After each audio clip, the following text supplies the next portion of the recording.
પાઠ છે કે આ પાઠ છે એની અંદર આપણને ઉલ્લેખ કરવામાં આવ્યો છે કે પાઠનું નામ છે સમજુ બકરીઓ. બરાબર છે કે જ્યારે આ પાઠ પાછળનું કારણ દેવાનું માત્ર એ છે કે ભાઈ જ્યારે કોઈ પરિસ્થિતિ આવે તો આપણે એનો કેવી રીતના ઉકેલ લાવવો જોઈએ, નહીં કે એ વસ્તુ પ્રત્યે કોઈ વસ્તુમાં આપણે લડવા ઝઘડવાથી કોઈ વસ્તુનો ઉકેલ નથી આવતો.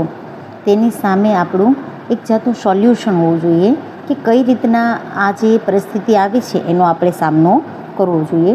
આ એવી જ રીતના પાઠ છે કે જ્યારે પરિસ્થિતિ આવે ત્યારે આપણે સમજણપૂર્વક આપણે તે વસ્તુનો નિકાલ લાવવો જોઈએ.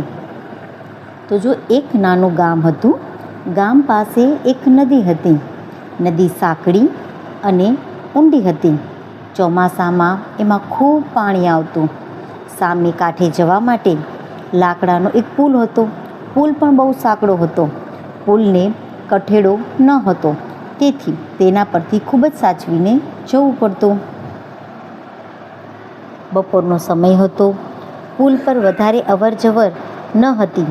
તેવામાં પુલના સામેના છેડેથી બે કૂતરા આવ્યા. બેઉ એકબીજા સામે ભસવા લાગ્યા. વાત વધી પડી. બેઉ એકબીજા સાથે લડવા લાગ્યા. આમ કરતાં કરતાં બેઉ પુલ પરથી લપસી ગયા. બેઉ નદીના ઊંડા પાણીમાં પડી ગયા. થોડા સમય પછી પુલ પર બે બકરીઓ સામસામેથી આવી. પુલની વચમાં બેઉ ભેગી થઈ.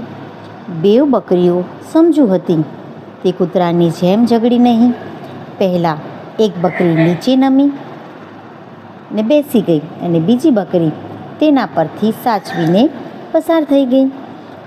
તે જેવી પસાર થઈ ગઈ કે બેઠેલી બકરી ઊભી થઈ બેઉ પોતપોતાના રસ્તે ચાલતી થઈ ગઈ.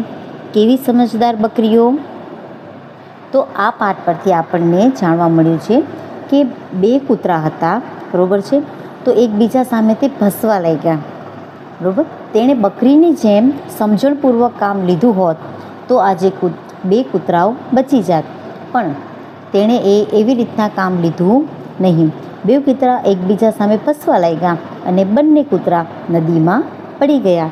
અને એવી જ રીતના બંને બકરીઓએ પોતપોતાની સમજણપૂર્વક કામ કર્યું કે જો આ વસ્તુમાં ઝઘડવાથી કોઈ ફાયદો મળવાનો નથી, બંનેનું નુકસાન જ થવાનું છે.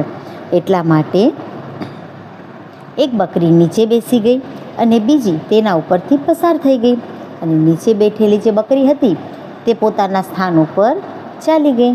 તો આ વાર્તા પરથી આપણે જાણવા મળ્યું છે સમજુ બકરીઓ કે પરિસ્થિતિનો કેવી રીતે સામનો કરવો જોઈએ અને પરિસ્થિતિ જો આવે તો એનો કેવી રીતે નિકાલ લાવવો જોઈએ.